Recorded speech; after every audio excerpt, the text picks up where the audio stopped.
Express leidyba pristato visiškai naujo Lietuvoje žanro šaržo knygą. Populiarumo kaina – Mašos istorija. Kokia istorija pasakojama šiame lietuviškojo šou pasaulio šarže? Pasakojimas vienos merginos gyvenimo, kuri labai nuo pat mažų dienų troško tapti žvaigžde, kas Lietuvoje dabar yra vis dar populiaru. Vaikai nenori būti mokytojais ir vairuotojais, net prezidentais, visi nori būti žvaigždė.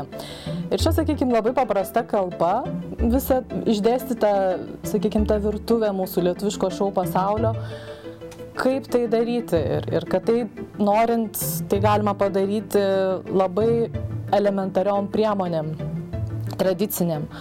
Ir visą tai išdėstėm knygoje. Populiarumo kaina, Mašos istorija. Tie žodžiai populiarumo kaina norėjom, kaip pasakyti, tai nėra visiškai filosofinis traktatas, kad perskaičius reiktų permastyti savo gyvenimą, draugų ir giminių, bet tiesiog ta populiarumo kaina čia labai aiški, kad būdamas ne tiek populiarių, kiek žinomų, tu moki brangiausią kainą, tai savo asmeninį gyvenimą. Kaip knygos redaktorė Jūratė Šimanskytė siūlo vertinti šią knygą?